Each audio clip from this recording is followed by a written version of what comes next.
Hello and welcome to the latest episode of the Good Dram Show with me, Chris Goodrum. Right, after the last couple of weeks looking at French spirits, I think it's time we got back to looking at some whiskey.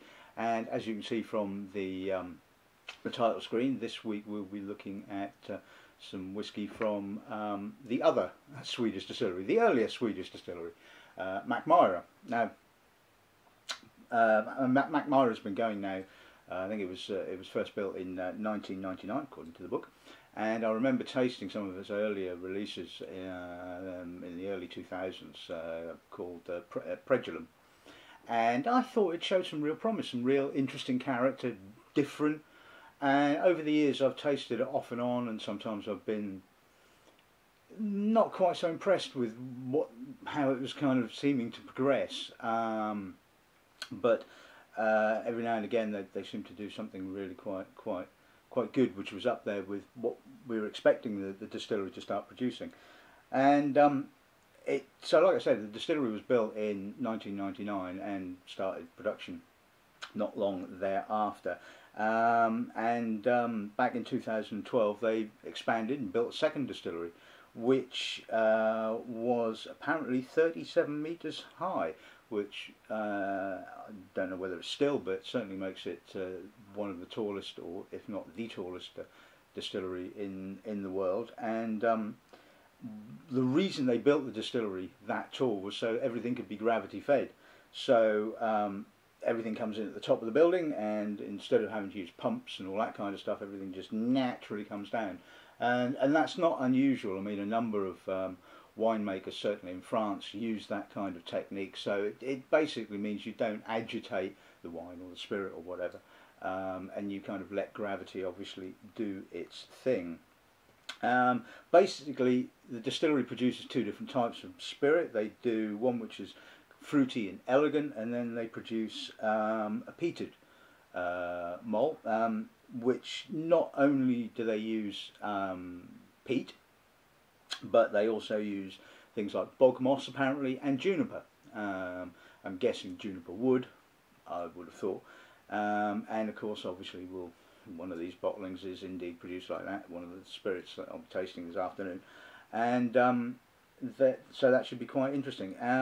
Like I said, their early releases were in 2006, 2007, called Predulum. Then they went on and started to release the first edition. Now that was the one that I was never particularly that keen on. Apparently the first edition is still part of their core range, and they have essentially at the moment three different ranges. They have the core range, they have sort of the specials that they do, and they have one called Moment.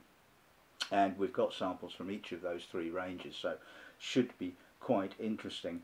And they play around with a lot of different casks. Like I said, I mean they use Swedish oak.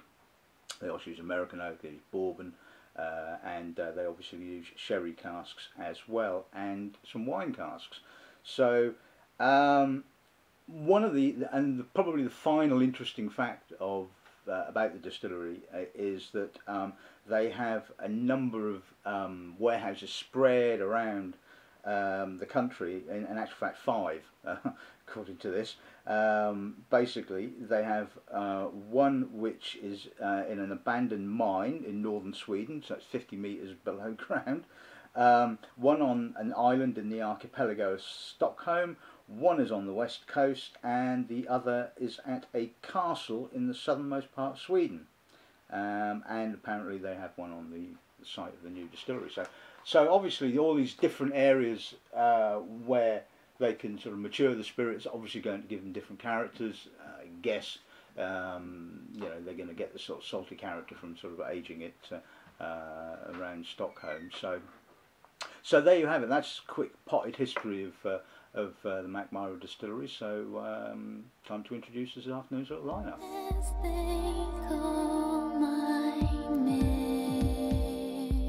Okay, so as I was saying, 5 different bottlings from each of the current 3 ranges. We're going to kick off with this one called the Svensk Roc, which is bottled at 46.1% and is part of what they call the core range. Now apparently Svensk Roc means Swedish smoke, so and I can't remember whether they've used peat in that, but they certainly use the juniper, smoked juniper, or smoked juniper wood, I imagine. So that will be quite interesting. We'll kick off and see how what the style of that particular whiskey is. Now the second one we'll be looking at is called you have to excuse the pronunciation, I don't speak Swedish particularly well.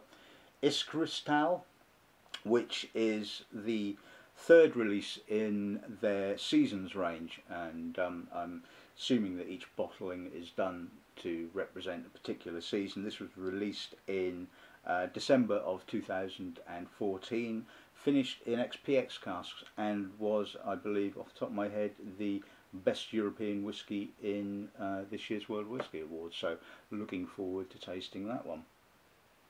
The second one we'll be looking at is called Midvinter. I can actually pronounce that one. Now Midwinter was the second release in the seasons range, obviously a winter bottling. This particular one, aged in American oak, finished in French Bordeaux, Glühwein and sherry casks. Now if you don't know what Glühwein is, essentially Glühwein is shagged wine that's kind of reinvigorated with decent wine. Sometimes they stick herbs and spices in with it, and sometimes they mull it, and you know, all that kind of stuff. So yeah, okay, that could be interesting. So we'll see what that one turns out like. The fourth one we'll be looking at is called from the Moment series, which this particular one is called Barnsten, which is apparently the 15th release in this particular series. It's from their peated malt, matured in ex-Bordeaux cloudberry wine casks and Swedish oak. So as you can see, it's given it quite a dark colour, so that should be really, really quite interesting. And finally, this is the 10-year-old, which is the very, very brand new release from the distillery of their oldest spirit, aged in bourbon casks and finished in first fill quarter casks. I'm guessing first fill American oak quarter casks. So I couldn't find out very much information about this at all. There's nothing about it at all on their website, which is quite surprising.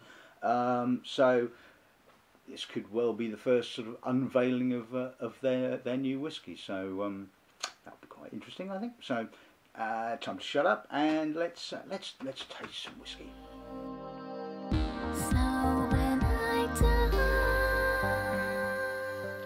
Okay, so let's kick off with the Svensk Roc then. Let's see what the nose gives us. Soft, quite fruity.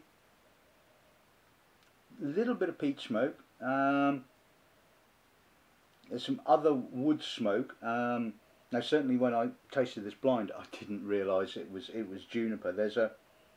And now I know, I can smell the juniper. You know, it is definitely there. It's not sort of overly sweetish kind of juniper that you often find in gin. It's more smoky, obviously. It's got some nice estery undercurrents, a little bit of pineapple, a bit of banana, a little bit of American oak vanillin. And I think this is very, very nice. And I think one of the issues I had with a lot of their releases was they just seemed too young. And sometimes I thought maybe they're just trying to do too many weird and wonderful things to cover up the fact that the spirit itself is actually quite youthful. And this has got some obviously some nice youth to it, but it's not sort of oily and off the stilly, and you know, it's got some nice esters, some lovely fruit, a little bit of smoke. You know, it's all quite elegant and quite delicate. Palate?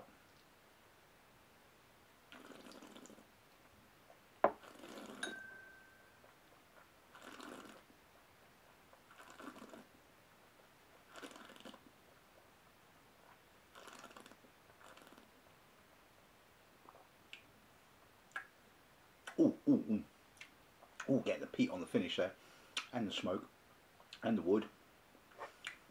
It does seem to be a tale of two halves, it has to be said. It starts off nice and fruity. Again, you're getting the estery fruit, the pineapple, the banana, a little bit of vanilla. I wouldn't say it's hollow in the middle. That's not the impression. That's not the right way of saying it. But it kind of sort of stops, and then all comes rushing through on the finish. You know, all the smoke and peat and burnt wood and a little bit of like mocha now on the aftertaste. I mean, it's nice. It's good whiskey. It just doesn't quite have the progression, I don't think. It just kind of almost like stops in the middle, if you see what I mean. But definitely different, definitely interesting. It's a flavour profile that I can't say I've come across before. I mean, although I've tasted some weird and wonderful smoked stuff, certainly from America and things like this, but they tend to be, dare I say it, a bit like the Americans, big and brash and whoa, I'm all here. This has got a nice delicacy to it and elegance. And so yeah, I think that's really quite pleasant.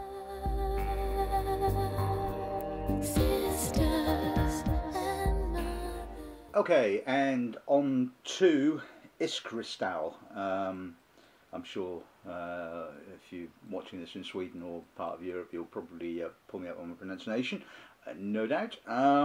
So this is finished in ex-Pedro Ximenez casks, and yeah, there's a little bit of a hue to it. I mean, it's certainly not as light as, say, the 10-year-old or the first one that we tasted. So let's see what that gives us. Yeah, you can pick up the PX, but it's not big and, you know, overly sherried. It's got a nice sort of slight boiled sweet. That sort of kind of syrupy sort of sherry kind of character. Very soft, a little bit of dried grape, getting a little bit of barley, a little bit of herbalness, almost verging on a rye-like note, which is obviously sort of like the herbalness mingling with the sherry herbalness. A little bit of banana. It's nicely balanced actually for a PX finish. It's not too heavy. Everything is all quite harmonious. Nice sweetness. A little bit of spice, just a smidge. Bit of earth as well. Yeah, pleasant. That's quite pleasant.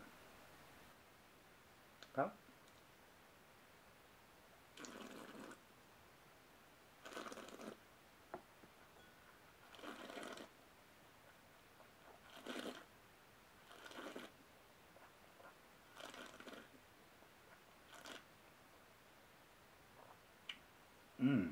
Oh, that's a lovely palate. That is very, very nice. See why that was European Whisky of the Year. Starts off with a lot of barley husks, a bit of dried barley, some fruit, apricot, a little bit of citrus, and then you get the treacly, moist, dark fruit, sherry notes. But again, it's not sort of overwhelming. It's all quite nicely put together. Progresses through the sweetness, a little bit of woodiness and chocolatey tannins now coming through on the finish. That's lovely. That has got progression. That has got what the Svensk Roc hasn't, and that is progression of flavours. It doesn't just sort of stop and start. It's sort of like I said, it opens up with the barley and the spirit character, and then flows through into the sherry notes, and like finishing with those kind of mockery kind of tannins, and that's very, very good. Really nice.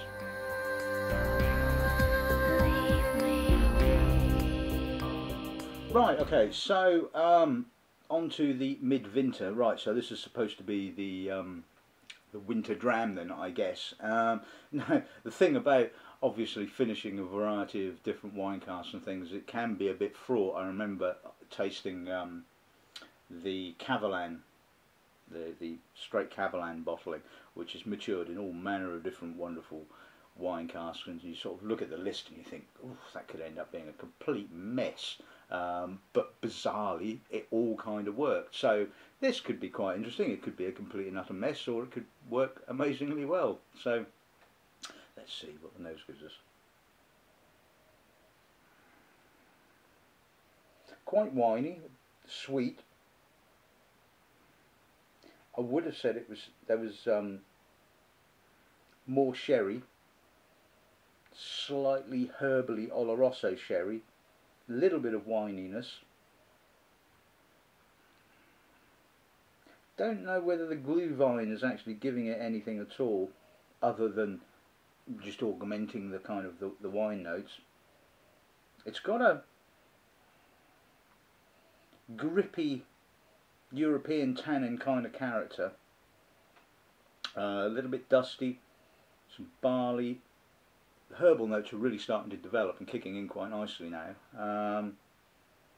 Yeah, I can see this being a sort of a winter dram.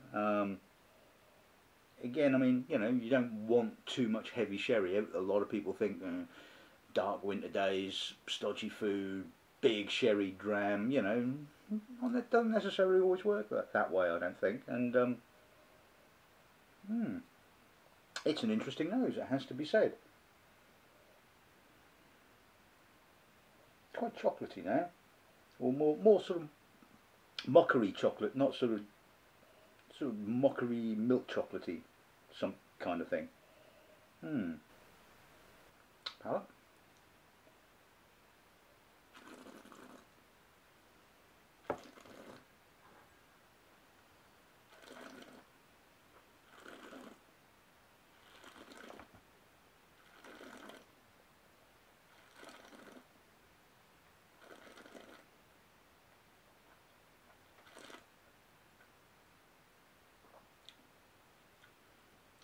That's really interesting. Really, really herbal, but sort of rosemary and thyme, a little bit of mint. It's got a almost kind of, not, the word that went straight into my mind was crumble, pastry crumble. Lovely sweetness to it. A little bit of red currants, cherries, that kind of thing. A little bit of violets. Bit of chocolate on the finish. Ooh, that is really very, very complex. I'm not getting a great deal of the spirit character. I'm getting a little bit of barley possibly, but it's the finishing casks are giving most of the character on that. But oh, that's a really nice combination. I like that. I think that's really impressive. A lot going on, like I said, really herbal, chocolatey. Yeah, I could have drunk that in winter rather than spring.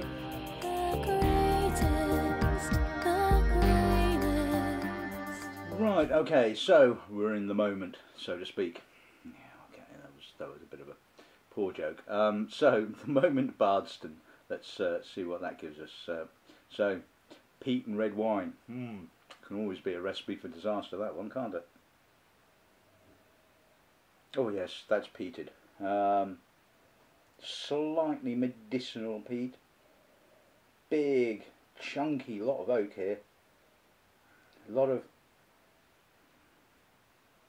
blueberries and winey red fruits. Now if that had some real saltiness to it, I would have said that was Longrow or some weird wood finished Springbank, but there's no salt whatsoever. It's dry peat. Again, it's got that, not rustic yeah, sort of rustic tannins, tight tannins, with a slight oily,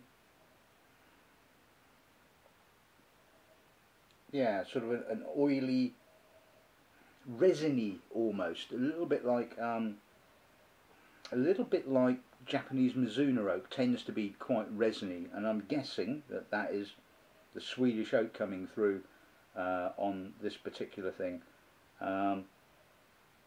Lots of red wine notes, lots of red fruits, big peat, but it's all really well put together. It's just like you sort of stick your nose in and go, whoa, what? And but you know, you stick your nose in again a few times, and once you kind of get your head round what's going on in the glass, it's, yeah, really quite interesting. It's possibly a little bit too sweet, but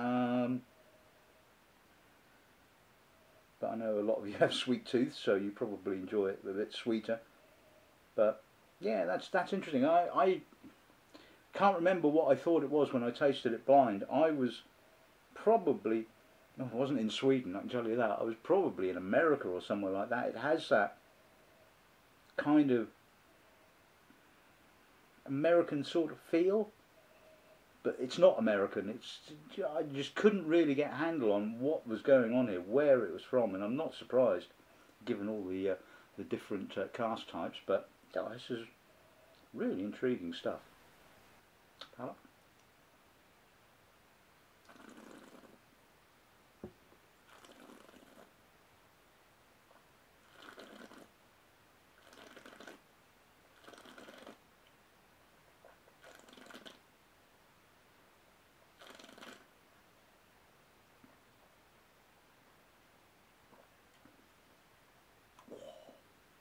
Thick, huge.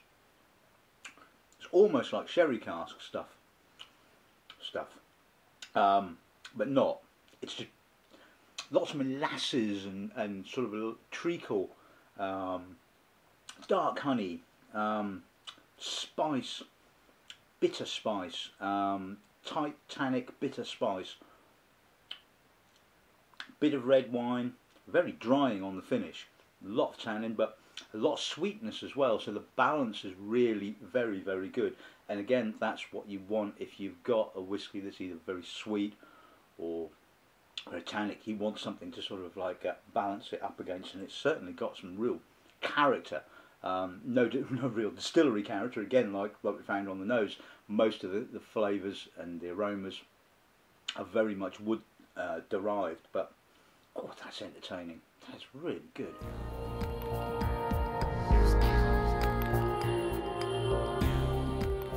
Right, finally let's have a look at the 10-year-old then, shall we? See what the nose gives us. It's quite fresh, a little bit gristy, plenty of barley, lots of barley, fruity. It's got some estery notes, a bit like the Svensk Roc, but it's crisper. Obviously aged in American oak and getting a little bit of vanilla, a little bit of toasted vanilla, some lovely barley. It's got a wonderful fragrance to it. Elegant. Getting a little buttery note now coming through as the oak is starting to become a little bit more creamy. But again, it's all about the barley. Little bit of herbal, almost rye-like character coming through. Getting a bit of green fruit now, a little bit of rhubarb, and a little bit of gooseberry possibly. That's a lovely nose. Again, I think sort of nosing this blind. Not because I don't know the distillery that well.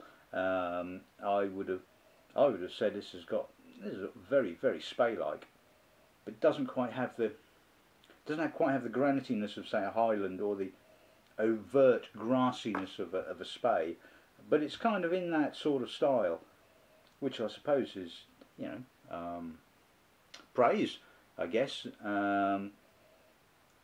Because this would certainly sort of beat a number of Speyside whiskies hands down, I can tell you. Oh, lovely nose. Hello?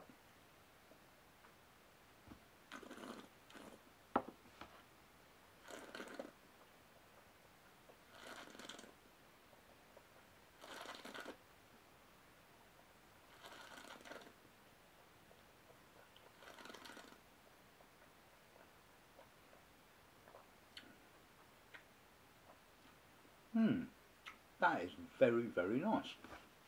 quite broad, rich, not overly fruity. It's got some apricots, a little bit of pineapple note.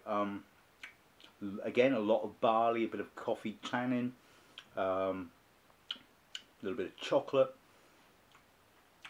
Quite dry towards the finish, getting the herbal notes coming through now. But that barley is just the continuing theme. And that is really very, very nice. Like I said, I think comparisons with a good spey are sort of pretty apt, I think. Maybe it could do with being a little bit longer. It's medium length, I would say.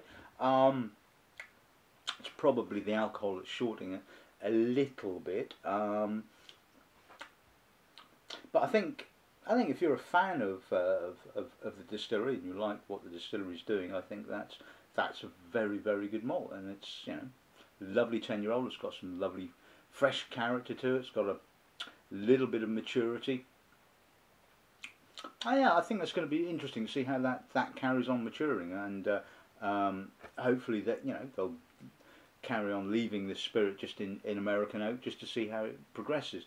Will it become a little bit more honeyed with time? Will you get some sawdusty American oak? Will it mature like, you know, a Speyside whiskey? That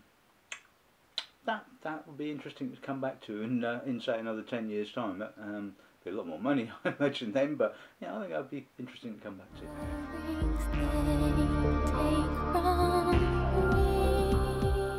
Right, so there you have it. That's Mackmyra for you, and you know what? I'm actually really quite impressed with what they're doing. It's, like I said, this is the first ever time I think I've tasted more than one of their samples, and probably this is, I've never got a handle on what the distillery is actually doing. I've never got under the skin of it until now, and yeah, I like what they're doing. The Svensk Roc, yeah, okay, different, interesting. Smoked juniper.